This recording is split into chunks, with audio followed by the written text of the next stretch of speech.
પાટણ નગરપાલિકા પ્રમુખ શ્રીમતી હિરલબેન પરમારના અધ્યક્ષસ્થાને હેમચંદ્રાચાર્ય ઉત્તર ગુજરાત યુનિવર્સિટીની પાટણના રંગભવન હોલ ખાતે પોષણ ઉત્સવ 2025 કાર્યક્રમ યોજાયો।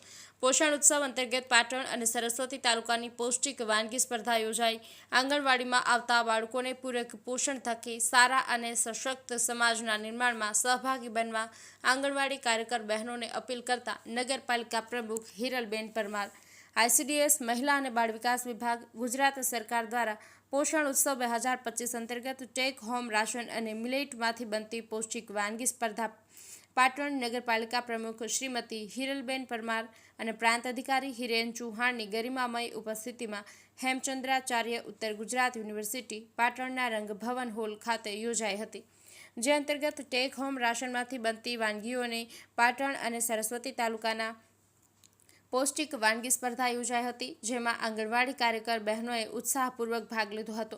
ટેક હોમ રાશન અને મિલેટ બંને સ્પર્ધાઓમાં પ્રથમ, દ્વિતીય અને તૃતીય સ્થાન હાંસલ કરનાર આંગણવાડી કાર્યકર બહેનોને પ્રમાણપત્ર એનાયત કરાયા હતા।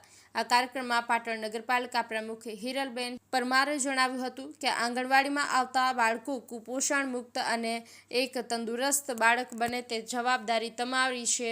આંગણવાડીમાં આવતા બાળકોને પૂરક પોષણ થકી સારા અને સશક્ત સમાજના નિર્માણમાં સહભાગી બનવા આંગણવાડી કાર્યકર બહેનોને અપીલ કરી હતી। આ પ્રસંગે ભાવેશભાઈ પટેલ, સંગઠનના હોદ્દેદારો, પ્રોગ્રામ ઓફિસર રંજનબેન શ્રીમાળી તેમજ આંગણવાડીના મુખ્ય સેવિકાઓ, આંગણવાડી કાર્યકર બહેનો સહિત ICDS અધિકારીઓ, કર્મચારીઓ અને આંગણવાડીના બાળકો ઉપસ્થિત રહ્યા હતા।